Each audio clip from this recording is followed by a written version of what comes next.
All right, I think we are all set. Okay. Hello. On behalf of the League of Women Voters of La Plata County, I'd like to welcome you to this Colorado 3rd Congressional District candidate interview. My name is Lori Meininger, and I'm the president of the League of Women Voters for La Plata County, and I'm a resident of Durango. The League of Women Voters is a nonprofit, nonpartisan organization that does not support or oppose candidates or political parties. Our mission is to empower voters and defend democracy. Also with us is journalist Sarah Flower, who will serve as our interviewer. Sarah is a freelance journalist with extensive experience in nonpartisan coverage of the important issues affecting Southwest Colorado and Western Colorado. Thank you, Sarah, for working with the League on this unique opportunity for voters to learn about the candidates for this congressional seat. The 3rd Congressional District, also known as CD3, is the largest geographical district in Colorado. The district includes most of the rural western slope in the western 1/3 of the state. It encompasses 29 counties, including numerous cities and towns, as well as unincorporated communities. CD3 is also home to 2 Native American tribes, the Mountain Ute tribe and the Southern Ute tribe. The population of our district is just over 750,000 based on the 2020 census. CD3 is one of 8 congressional districts in Colorado. To maximize the content of these interviews, they will be presented in 2 segments for each candidate. The segments for all candidates will be available for on-demand viewing via the League of Women Voters Colorado.org, vote411.org, several media outlets, and throughout the leagues within the CD3. This interview may not be recorded without the express permission of the League of Women Voters, and no excerpts may be used in any form by individuals, candidates, or political parties. Each of the candidates will be asked the same questions so that viewers can compare and contrast responses from the candidates. The questions were gathered from members across the CD3 and vetted by a nonpartisan committee of the League of Women Voters in order to represent a cross-section of the district. The views expressed during this interview are those of the candidates and not those of the League of Women Voters or the interviewer. If you have additional questions for the candidates, we encourage you to contact them directly. And joining us for this interview is James Wiley from the Libertarian Party. So with all of that, let's begin. Sarah, I turn it over to you. Thank you, Lori, and thank you to the League of Women Voters as well for all the great work they do. The goal of this interview is to present the views of the candidates seeking CD3 chair in a fair, nonpartisan setting so that you, the voter, can make an informed voting decision. No candidates have been given the questions in advance. I encourage you to listen carefully to the candidates' responses. Did they answer the question? Does their response indicate an understanding of the issue?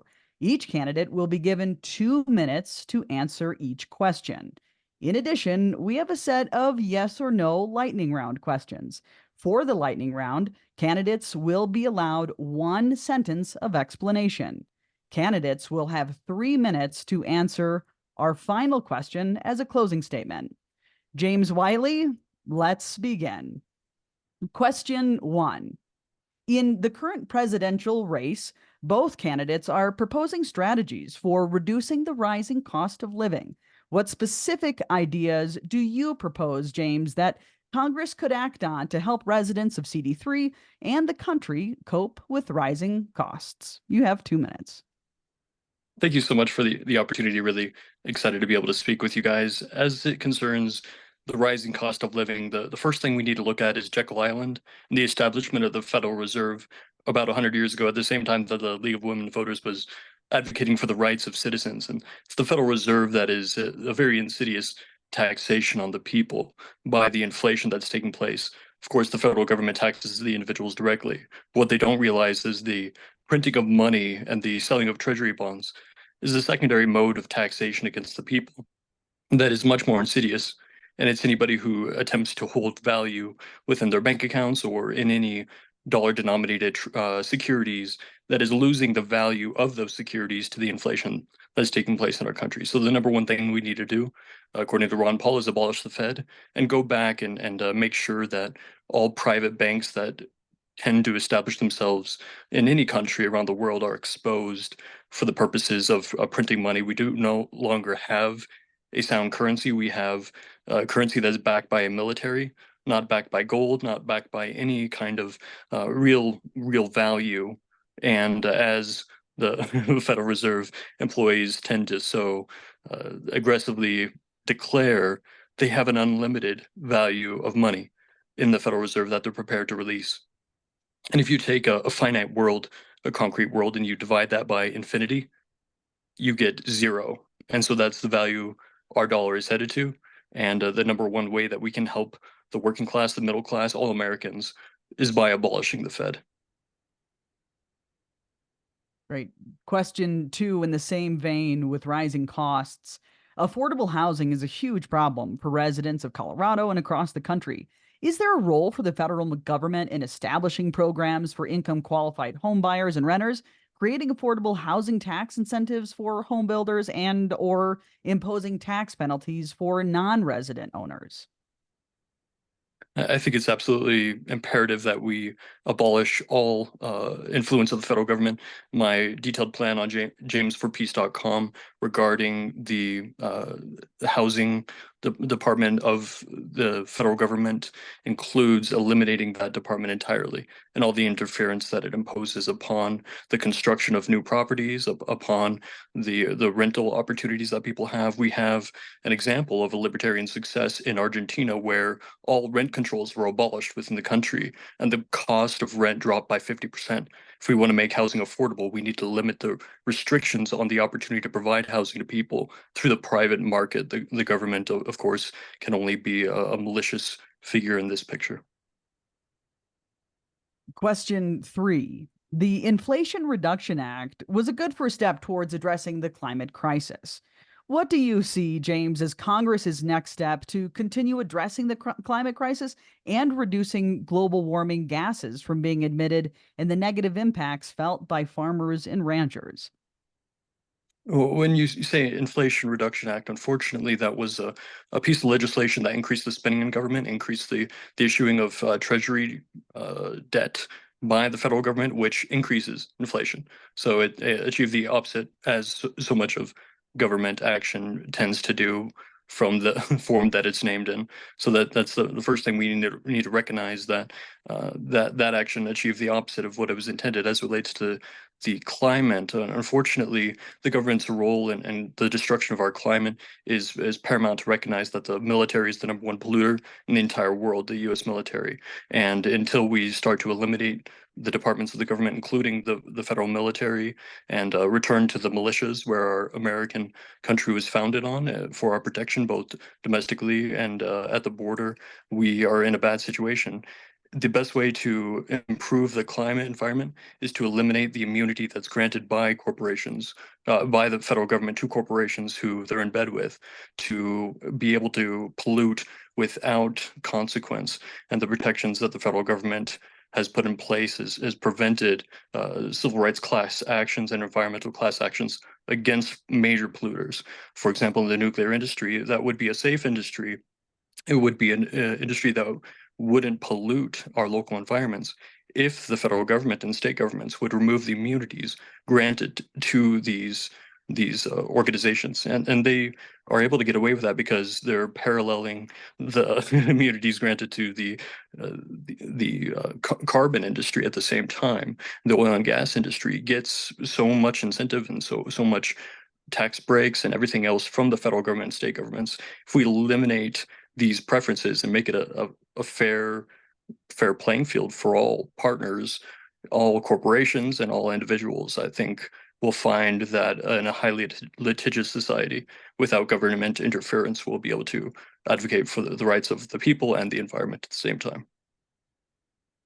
Switching gears here, just a little bit, something that's been very popular and a hot button issue on the national scale.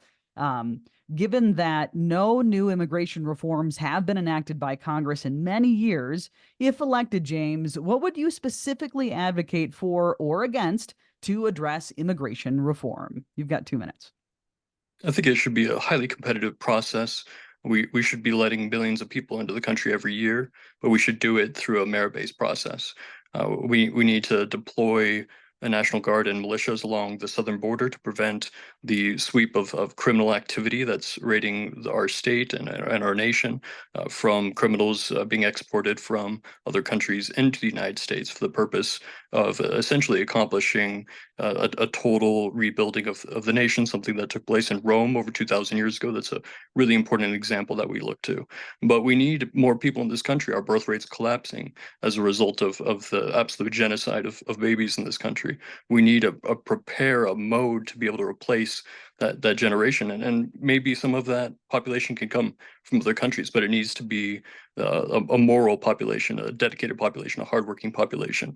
And we can do that through a merit-based system where we're increasing the number of legal immigrants and preventing illegal immigration through that means. I honor all immigrants who come here intending to work hard and help themselves and make a new life for them and to become true Americans.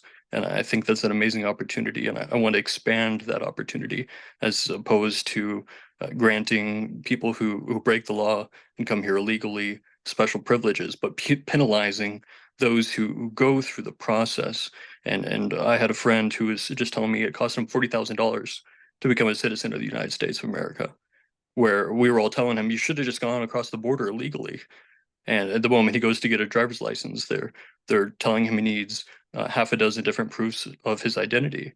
Where as long as he was an undocumented illegal alien, he would have been able to get a driver's license without any further complications. So that's a real shame that our country is incentivizing this legal process and penalizing people with good hearts and good motives. Next question. Just a few more left here. James, do you think that the federal government should have a role in education in our country? Please explain your views. No, I absolutely advocate for the abolishment of the Department of Education as a first move. That's a position that the Libertarian Party has also been able to fix President Trump into as well, should he be elected, to abolish the Department of Education. It's the chief crime against the future generation is the use of that institution to not elevate everybody equally, but suppress everybody so that they're failing equally within that system. Overall, we need to abolish the public school system as a whole and go to a more privatized, more nonprofit system and community based as opposed to top down based, and get parents involved in the system, get teachers more involved as well in their communities, and we'll see children begin to prosper in that environment. And the federal government taxes us at a local level, converts that into tyrannical dollars that come back down for perverse incentives to cause students and teachers and the entire school system to perform in the opposite of what it was intended, de-educating as opposed to educating our kids. Next question that has certainly made headlines across the country is, given the increase in school and other mass shootings, what step would you take to lower the rate of gun-related violence in our country? We need to either eliminate all protections on gun-free zones and safe zones and these spaces, because what we find statistically is that most gun violence takes place, or and especially mass shootings of that type, take place in environments where weapons are prohibited. And so if you were to, for example, allow teachers and other administrative and staff members to arm themselves, that would be a huge deterrent to any students bringing weapons into the school for any such purposes as mass shootings. So far as those are soft targets, easy targets, we're going to continue to see them taken advantage of. And we also need to ensure that our police departments are capable of taking action in those environments and aren't held back by some examples as we saw in Euclid and these other mass shootings we need a more accelerated response to that empowers people to take responsibility for their own environments and enables them to do so. Last question of the 2-minute series before we hit the lightning round here, James. In many parts of our district, the healthcare and mental care needs of all residents are not being met. Do you envision a time when a single payer healthcare system might be the most effective and equitable method of delivering affordable and quality care for the American public? If not, why? And if so, do you think we could get there? No, and unfortunately, that's impossible utopia to achieve. The more you distance the payer from the service, the less quality and the higher the price it'll be. So what you have is right now, insurance companies are a huge barrier in the transparency of prices on different services. You don't know how much your MRI really costs. You have no idea what your doctor checkup actually costs because those costs are broken down into different pieces and billed to a bunch of different parties. The idea of a single payer system is even worse because it further distances the people from the actual cost and knowledge of the situation. When you have a competitive free market environment without interference of the federal government or state governments in the medical processes, you have an incredible reduction in the cost of care, and doctors are actually incentivized to make a benefit to the people as opposed to identifying modes of increasing the billing to their insurance providers. And that would be the same in a government situation. With single payer, you would just have the medical profession unconsciously and in contradiction to their Hippocratic oath and their ethic, actually utilizing the incentive structure to milk as much as they can from the federal government and provide as little positive service as possible. Great. Thank you. That concludes the 2-minute answer portion of this interview. Up next is the lightning round, James, something I'm looking forward to. These are yes or no questions with one sentence to respond if needed. You ready? Yes. Question 1. Are you in favor of a path to citizenship for immigrants defined as dreamers who are living in our country? Absolutely. Do you support term limits for the Supreme Court? Yes. Do you support raising the national minimum wage? Abolish the minimum wage. Number 4, given the issues surrounding campaign finance, would you support the proposed legislation, the Disclose Act, that would provide disclosure of campaign spending and combat the use of so-called dark money in U.S. elections? I think that's a bigger issue than just disclosures. I think we need to be analyzing the influences on politicians on a deeper level, not just the finance, but also other relationships and nonprofit involvement, speaking fees, things like that. See Uranium One Clinton. Number 6, are you in favor of using federal lands for the construction of affordable housing? No, I think all federal land should be privatized in order to pay for the liabilities that the federal government has been incurred. Number 7, would you support the Equal Rights Amendment becoming the 28th Amendment? No. Do you support passage of the John Lewis Voting Rights Advancement Act that would strengthen legal protections against discriminatory voting policies and practices? No. And lastly, are you in favor of a national policy of protecting abortion rights? No. Great. That concludes the lightning round portion. Now, James, we have it's the final and closing question. You have 3 minutes to answer this. We've just covered several issues on a range of topics. In your opinion, James, what are the top 3 issues facing our congressional district? And briefly describe how you plan to address these issues if elected. One of the ones that I've been involved in over the last 4 years as a voting rights activist and the executive director of an organization called Save Our Suffrage, which was largely inspired by the work of the League of Women's Voters over the last 100 years. And I was really grateful to be able to be a part of that movement, was the exposing the elections in this district, and particularly in Mesa County and some of the other counties. I was involved in numerous lawsuits, and including the ones with Tina Peters and the called recount in 2022 and the subsequent recount in November, where we sued the Secretary of State over her illegal recount practices that she enabled. And I think it's really important that we get to hand count, same day, in-person voting, paper ballot, no machines, none of that. And if we're able to achieve that, I think we'll have a lot more confidence in our political system. We'll have a lot more confidence in our elected officials, and we'll have a peaceful and more charitable society as a whole. We also have serious issues with the federal lands in this district.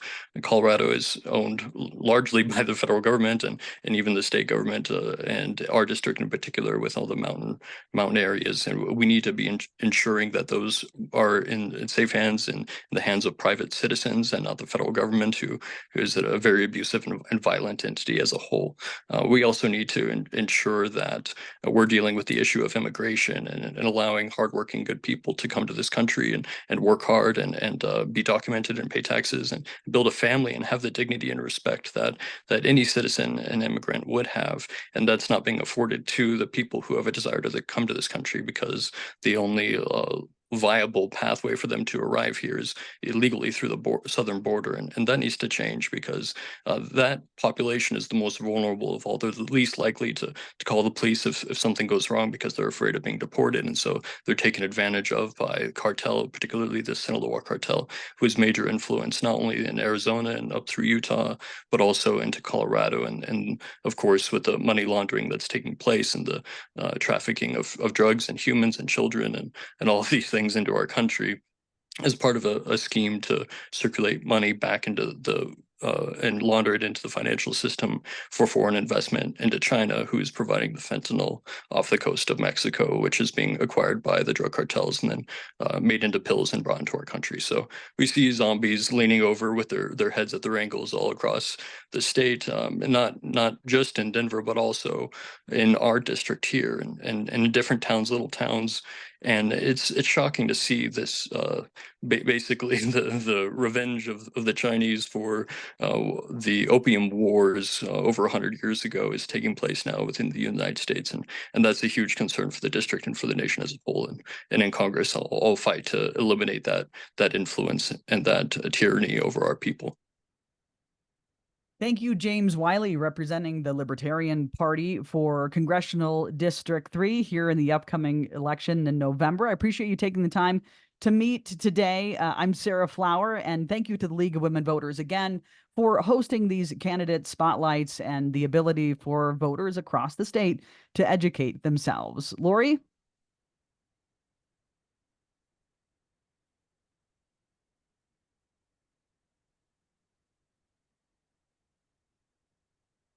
Lori, you're muted. You know what? That's a classic Zoom mistake. Sorry about that. Thank you, Sarah, and thank you, James. In closing, the League of Women Voters would like to remind those watching or listening to this interview that the views expressed are those of the candidate and not those of the League of Women Voters or the interviewer. Prior to casting your vote, we encourage all voters to learn more and do their own research on any of the statements made by the candidates during this interview.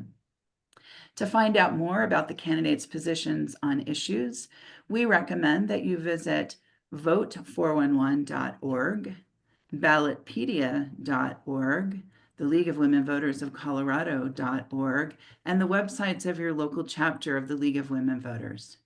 We encourage you to check these resources frequently as we get closer to Election Day for additional information. Ballots are scheduled to be mailed October 11th. If you do not receive your ballot by mid-October, please contact your county clerk. Election Day is November 5th, and you can go to govotecolorado.gov to check your registration. Remember, how you vote is up to you. We encourage voters to vote in every election and to be as well informed as possible when casting their ballot. That concludes our interview. Thank you for watching and listening, and thank you for being an engaged citizen.